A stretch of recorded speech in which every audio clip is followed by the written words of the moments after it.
집중 분석 이슈타임 시간입니다. 권혁중 경제평론가와 이야기 나눠보겠습니다. 안녕하십니까? 네, 안녕하십니까?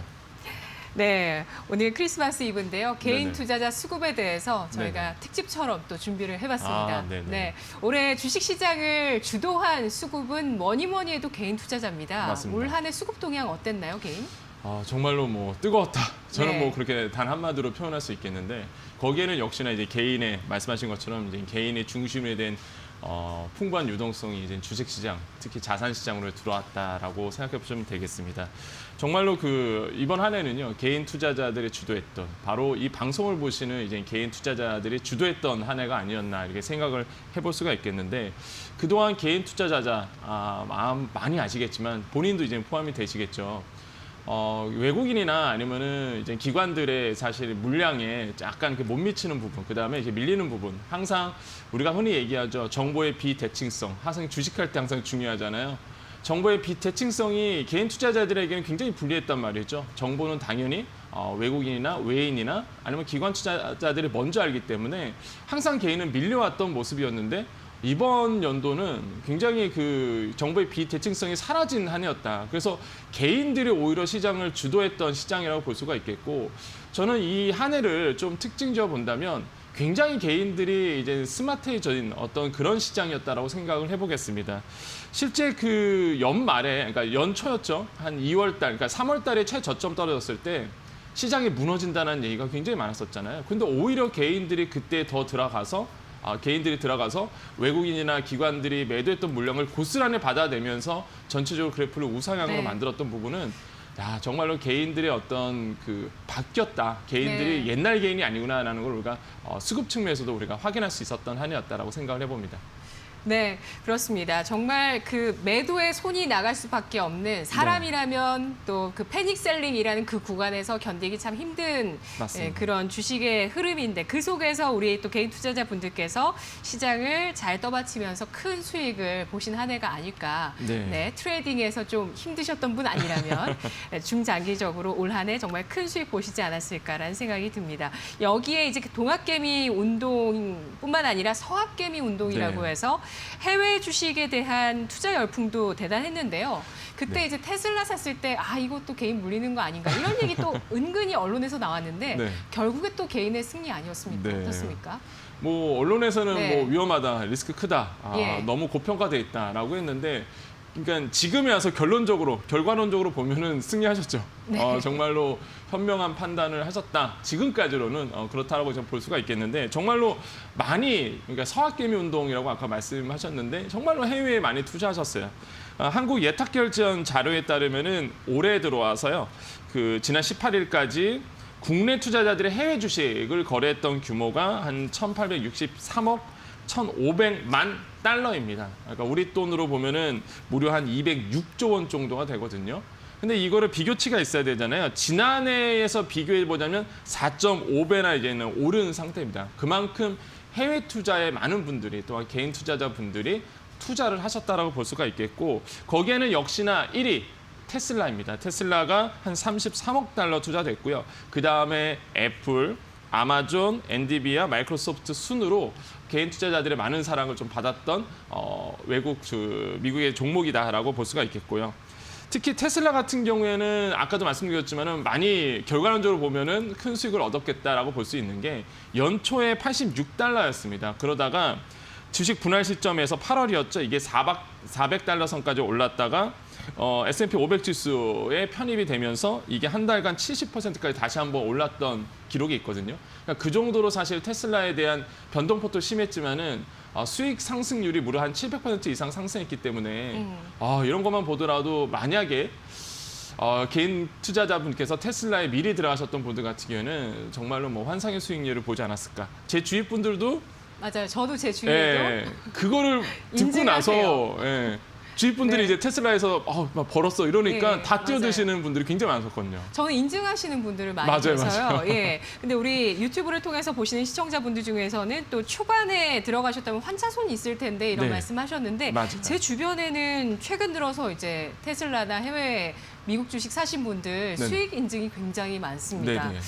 개인 투자자들이 좀 예전과는 다른 투자 행태로 변화하고 있는 측면에서 네. 스마트머니로 변신하고 있다는 이야기를 해주셨는데요. 시장 네. 평가는 어떤가요? 스마트면으로 확실히 변신했죠. 그것만 보더라도 사실 우리나라의 주가를 보더라도 그건 딱 증명이 되거든요. 사실 연초에 아마 많이들 기억하실 거예요. 이게 V자 반등이 되냐 아니면 W자가 되냐 뭐 나이키 모양의 이런 그러니까 그래프가 아주 이쁘게 우상향되는 그래프가 나오느냐 서서히 봤을 때 사실 많은 분들이 이제는 많은 의견들이 있었는데 저는 이제 그때 Z자를 얘기했거든요.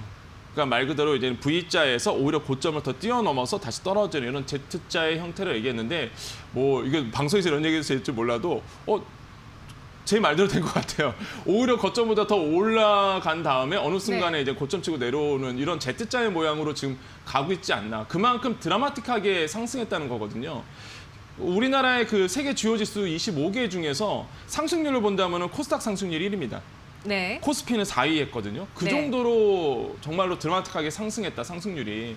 이런 것만 봤을 때는 굉장히 주요했다. 이번 시장이 굉장히 뜨거웠다는 걸 반증할 수 있겠고, 그러한 이유를 좀 따져보자면 첫 번째로는 코로나 방역이 지금은 모르겠습니다. 근데 초반에는 굉장히 K 방역이라고 해서 잘 됐다. 그래서 외국인들도 다시 한번 우리 시장에 대해서 긍정적으로 생각하는 부분이 있었고, 두 번째로는 우리나라의 기업 실적 나쁘지 않거든요. 사실 뭐 상장된 기업의 영업 수익률만 보자면은 영업이익률만 보자면 사실 전년도보다 오히려 더 좋았던 기업들이 훨씬 더 많습니다.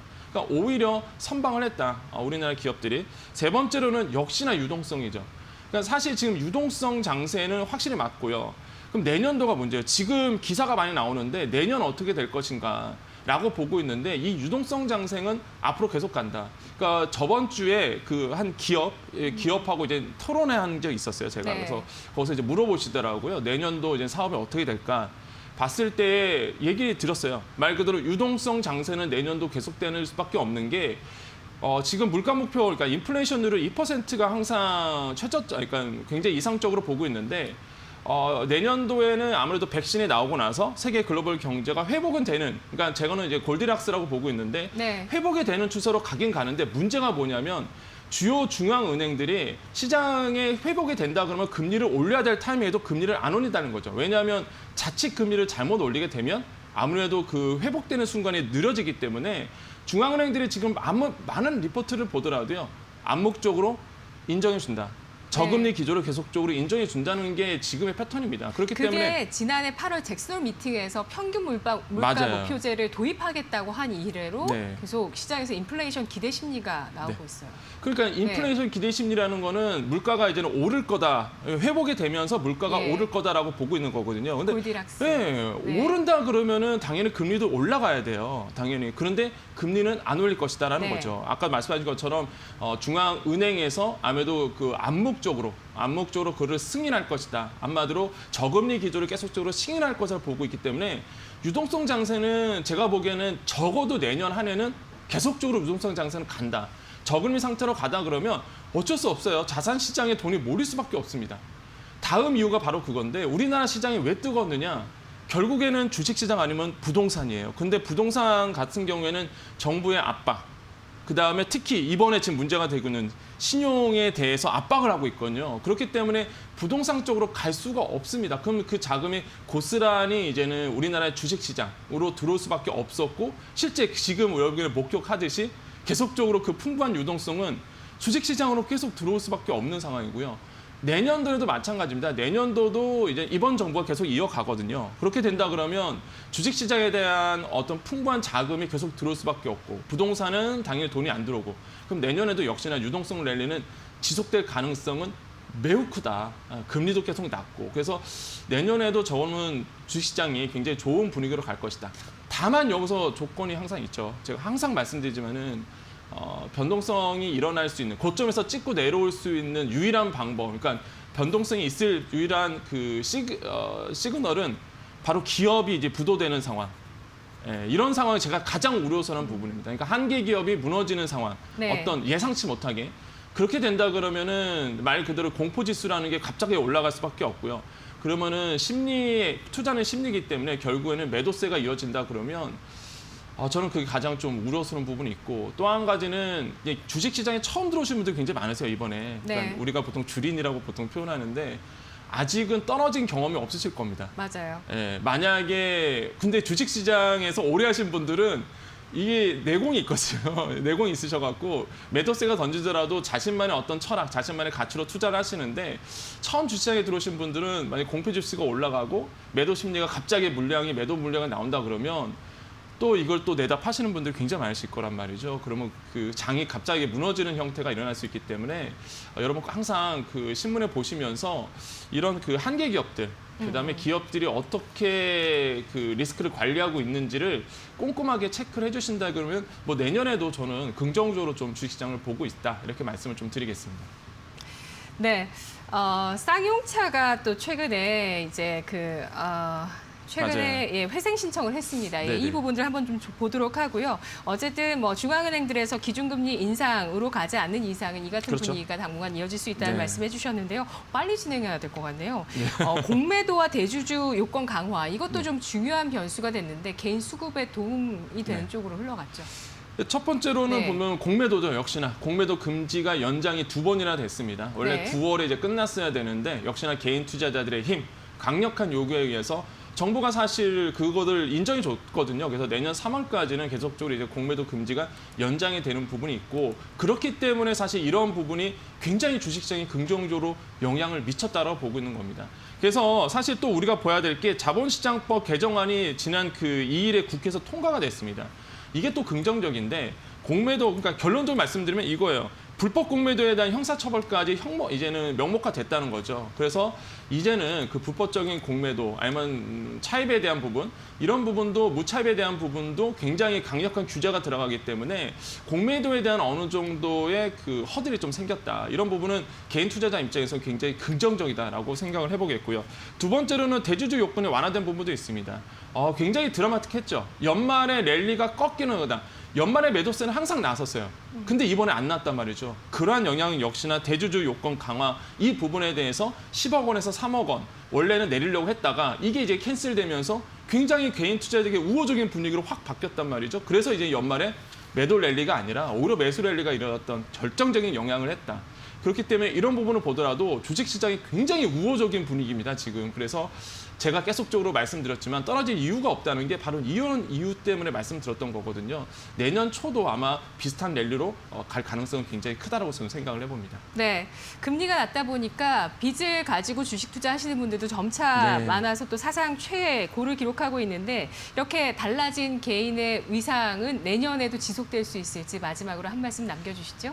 가장 우려스러운 게 이제 비투하시는 분들인데 이 부분이 15일 기준으로 보면 19조 1,200억 원 정도가 넘었습니다. 그러니까 사상 최대치예요. 네. 이런 부분은 좀 조심을 하셔야 되겠다고 말씀을 드리겠고요. 그만큼 시장이 뜨겁기 때문에 사실 들어오는 거거든요. 대표적인 후행 지표입니다. 주식이 뜨거워지면 신용융자 잔액이 높아질 수밖에 없어요. 그만큼 반대로 얘기하면 그만큼 주식이 시장이 뜨거웠기 때문에 그리고 또 이 잔액이 좀 높아질 가능성이 굉장히 크고요. 그러면 내년 초에도 역시나 주식시장이 더욱더 뜨거울 전망이기 때문에 이 비투는 좀 조심하시면서 투자하시는 게 낫겠다라고 다시 한번 뭐 원론적인 얘기지만은 네. 당연한 얘기지만 다시 한번 좀 강조를 좀 드리겠습니다. 알겠습니다. 우리 증시 역사상 과거의 강세장에도 매번 개인이 함께했다는 통계도 나오고 있습니다. 85년부터 88년, 2004년부터 2007년 이때 개인이 수급을 주도했었고 또 주식 참여 인구수가 이례적으로 급증했던 시기인데요. 과연 그러한 흐름이 이어질 수 있을지 지켜보도록 하겠습니다. 의견 잘 들었습니다. 네, 감사합니다.